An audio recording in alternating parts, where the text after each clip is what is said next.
किस्मत महलों पे राज करती है और मेहनत सड़कों में ऐसे घूमती है।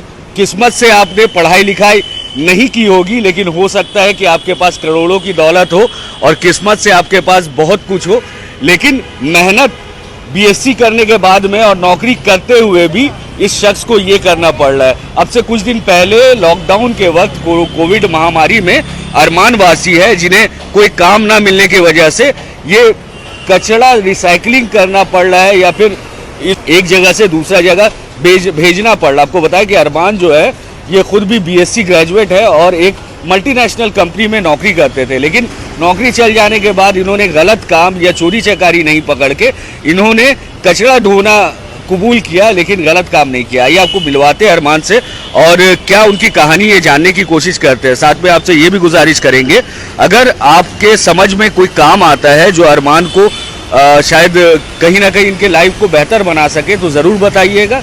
आज इतवार का दिन है, संडे का दिन है और हम बैठकर, हमारे एक सीनियर साथी है डीके दीपक कुमार, उनके साथ बैठकर कुछ चर्चा कर रहे थे तो अचानक से अरमान रास्ते में गुजरते हुए दिखते और हमें लगता है ये बात आप तक पहुंचानी ज़रूरी है। तो आइए आपको अरमान से मिलवाते हैं। अरमान, पहले अपना पूरा नाम बताइए। जी, अरमान वर्सी। कहाँ रहते हैं अरमान? कुष्टिया। कुष्टिया में रहते हैं। पढ़ाई लिखाई कहाँ तक की है? बीएससी की है। किस कॉलेज से? इंडी कॉलेज, हावड़ा इंडी कॉलेज। हावड़ा इंडी कॉलेज। अच्छा, ये तो अब ये वाला क्यों करते हैं? आपको कहीं नौकरी नहीं मिला? आप ये कचरा उठाने का काम कर रहे हैं?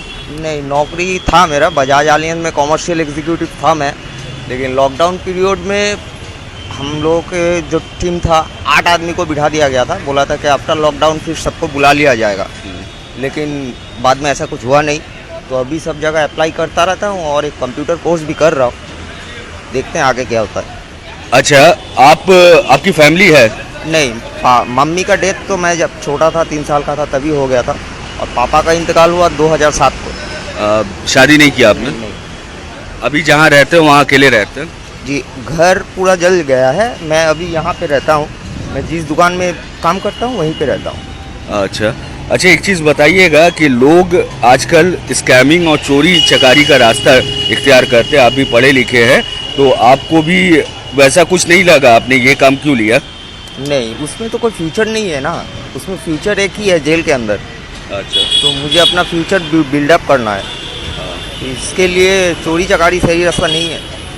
आप पढ़ाई तो पूरी तरह छोड़ चुके, पढ़ाई से पूरी तरह डिस्ट्रैक्टेड है? हाँ, पूरा डिस्ट्रैक्टेड हूँ। और कंप्यूटर एक कोर्स मैं कर रहा हूँ, एसएससी, वो 3 सेमेस्टर में होता है, तो उसका 2 सेमेस्टर ख़त्म हो चुका है, एक लास्ट सेमेस्टर, फाइनल सेमेस्टर बाकी है। अच्छा, तो ये सबक है उन बच्चों के लिए जो कहते हैं कि मेरे पास पूरी इंतज़ाम नहीं है इसलिए पढ़ाई नहीं कर पा रहा हूँ। एसएससी का 3रा सेमेस्टर इनका बाकी है और ये तैयारी कर रहे हैं। अच्छा, ये बताएंगे कि लॉकडाउन के बाद से आज तक का क्या किसी ने आपको जॉब ऑफ़र किया है या फिर अभी आपको जॉब की ज़रूरत है?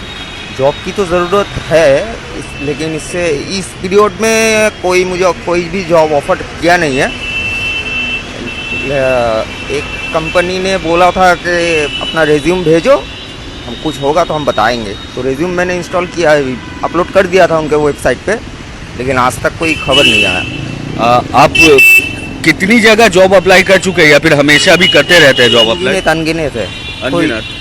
कोई छोटी बड़ी कंपनी कुछ नहीं छोड़ा? कुछ नहीं, सब पेपर में देख के जहाँ पे भी वैकेंसी होता है करता रहता हूँ।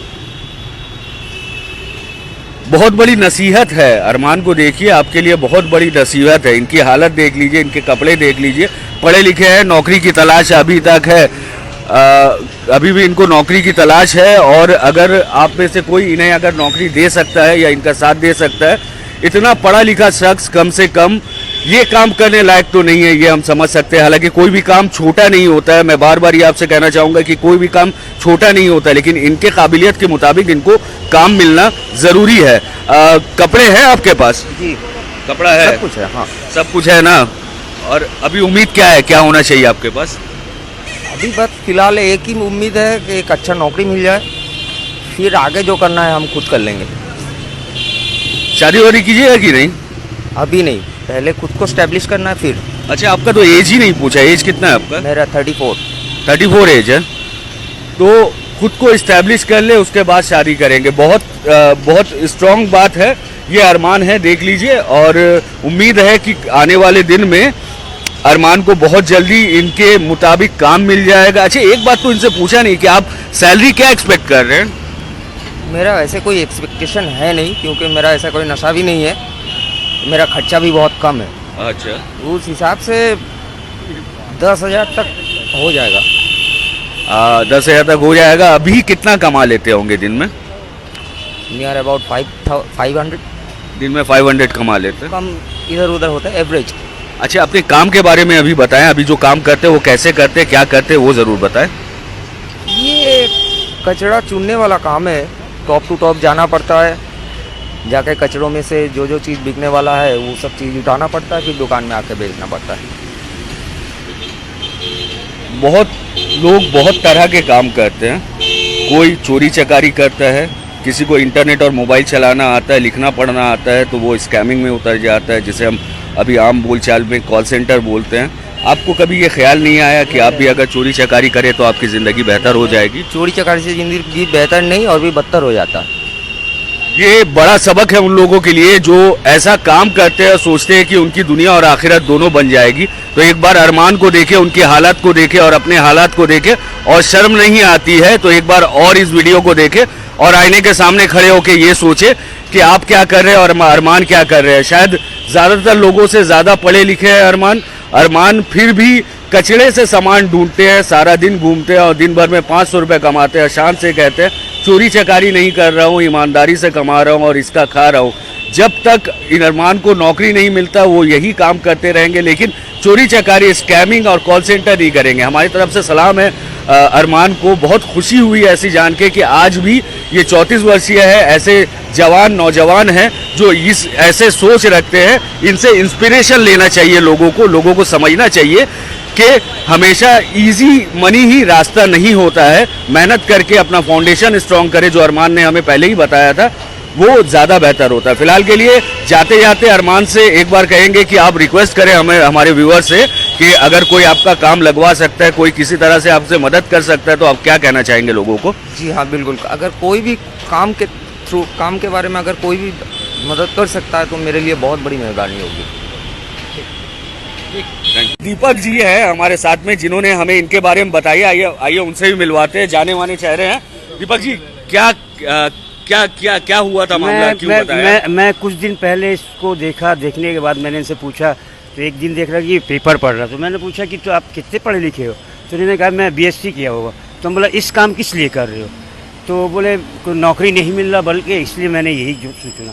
तो आज हम लोग बैठे हुए थे तो अचानक इसको देख लिया, इसलिए मैंने आपको कहा कि इसका ये इस तरह पढ़ा लिखा है, इसके लिए अगर कुछ एक खबर बना दें ताकि लोग जानें, इसका फ्यूचर बन जाएगी। तो दीपक जी, आप क्या कहेंगे, ऐसे नौजवान बेहतर है या वो नौजवान बेहतर है जो नशे में रहते हैं, गलत काम करते हैं? देखिए, मैं इसलिए आपको कहा कि मैंने इसको देखा, ना इसके अंदर कोई गलत आदत है, ना ये नशा करता है। लेकिन मैंने इससे पूछा कि तुम्हें कोनो नशा पैसा करो?